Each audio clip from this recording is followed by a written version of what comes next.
For those of you who aren't familiar with Geoff, and Geoff and I are going to have a conversation. This is great for me. I'm going to get to ask somebody else questions. They get to answer. You should know a little bit about the Harlem Children's Zone if you don't know already. It's an area in Manhattan, obviously, that covers less than 1 square mile, and it's home to about 10,000 children. The neighborhood's coming back to life. Newly renovated townhouses are side by side with buildings that have fallen victim to violence and drug use and despair. Local businesses next to national chain stores. But despite all the renewal, nearly all the children live in poverty. We know that. 2/3 of them score below grade level on standardized tests, and that's why Geoff, who had a good education himself, both at Bowdoin and at the Harvard School of Education, came back and claimed this territory as his own and trying to save it now, block by block, child by child. And the results are extraordinary. The results in the Harlem Children's Zone, which I'm sure as I'm asking questions, Geoff will be able to share some of that information with you too. But the results are extraordinary, and this is somebody who you'll see when you go to see the film, talks about how he decided that if he ever got a chance to get out of the neighborhood where he was and get a great education, he was going to come back and change lives, and that's what he's done. So, the first question I'll ask you is, talk a little bit about, you talked about innovation. What's the freedom that you have and what you're doing now in the Harlem Children's Zone that you didn't have when you were teaching in a traditional public school? Because I think it's really interesting.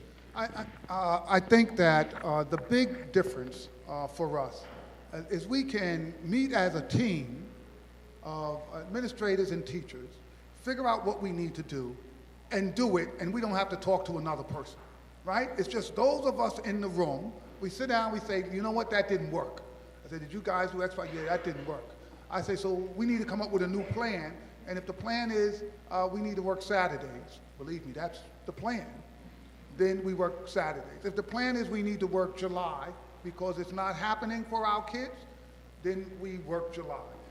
We don't have to go and refer to any documents about what we can and cannot do. We can meet as a team of educators with a mission and say, how do we, look, there's some people who could do it and they wouldn't need July. Well, look, we can't, right? We need the extra time. We need to figure out how we get our kids who are years and years behind on grade level. And it takes, for us, it takes a long time.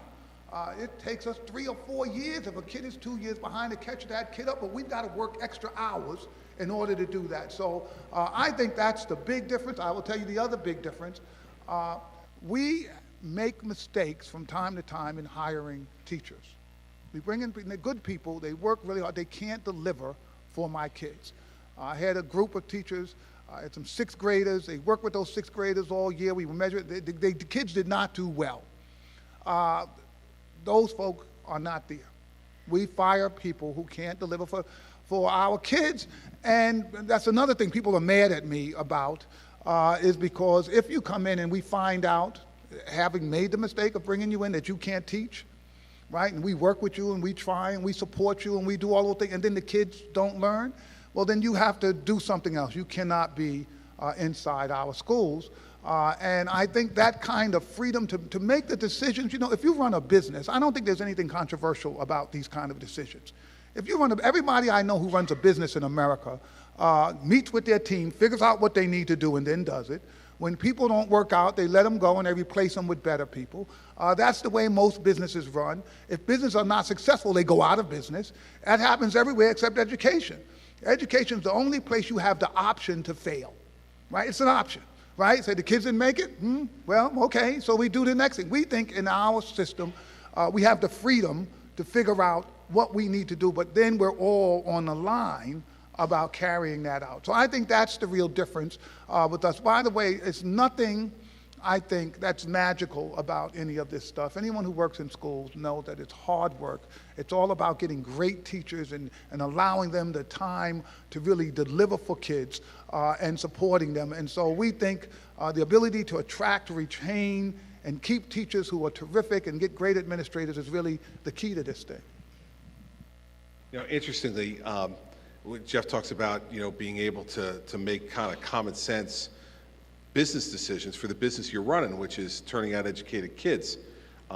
There was one quote that I saw from him that I'm going to repeat back to him because it's really inflammatory, so I like it. But it's so true. He said, "We could not run a school under the current rules and regulations with the unions. It's impossible. It's just impossible. You can't fire teachers. Look, we fired 3 teachers last year. And I'll guarantee you, we fired more teachers than the whole island of Manhattan in all the public schools." He said, "Now that's crazy." He said, "You come in, you teach. The kids all fail. You get to go home at 3, and you get the summers off. Now what kind of job is that?"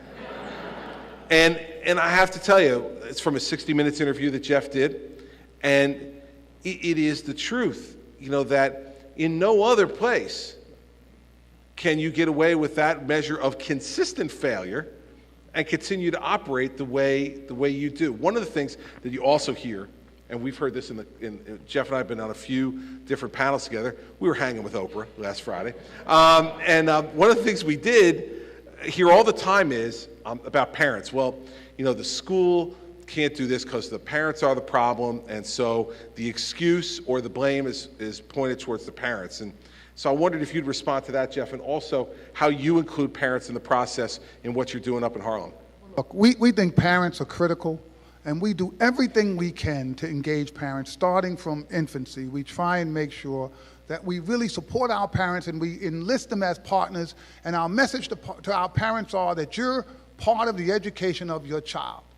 But we also recognize that some of our parents, maybe they have substance abuse problems, maybe they have mental health problems. They are not ready to be full partners in this, or sometimes partners at all.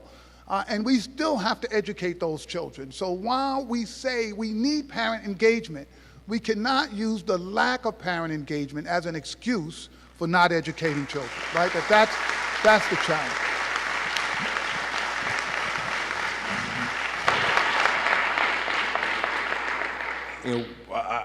I renewed a discussion in New Jersey starting on Tuesday, as you know, because we've spoken about accountability and results that you demand from your teachers. And the response that I've gotten from some corners, and which corners those are, is, well, this isn't the right way to compensate teachers. You shouldn't be trying to look at testing or other things to gauge accountability and success. You've had success up there. Why don't you tell everybody how you deal with the issues of accountability, engaging success, and tracking that, and why it's worked up there and why it might work here? Well, I think in the end, this is one of those issues that, again, people get upset about. This issue of can we measure teacher effectiveness? Can we hold teachers and principals accountable for the results of young people? There are a group of folk who want to argue that you can't do that. Now, that to me is one of those things that if you start down that road that you really can't measure teacher, then let anybody teach. Why? You can bring in just people off the street and say teach, because it doesn't matter. We can't measure it anyhow. We don't know what good teaching really looks like. That you could. I think we actually can measure whether or not a person is a good teacher. I think all good teachers know whether or not they're good teachers, and I think they know whether other people are good teachers. And you cannot go into a school in America that's failing and ask a bunch of teachers, do you know the good teachers in this school? And them not tell you, absolutely, we know who those teachers are. So if it is something that you can absolutely see and observe, you can measure it. And I think this issue of measuring teacher effectiveness is critical, because only then can you figure out how to hold people accountable. In the current system, if you don't measure anything, then you can't say, you know what, it was you, Geoff, who failed those kids. When you got them, they were fine. When they left you, they were not fine. So guess whose fault that is? You don't want to hear about the mamas. I don't want to hear about the rest.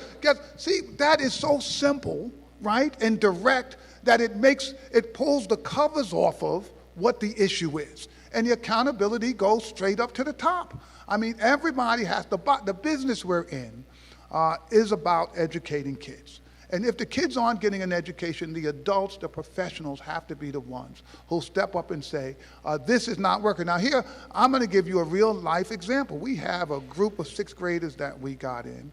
They changed the state standards in New York, made them much tougher. So I looked at where these kids finished up. They were terrible. It was terrible. I went and I met with the staff. I said, these results. And I started hearing stuff. Well, Geoff, none of those folk are with us. In the end, you've got to have people who deliver for you, and if they don't deliver, they can't stay. And the issue of is there poverty? Yes. Is there gangs? Yes, there are gangs. Did the kids come to us behind? Yes, they did.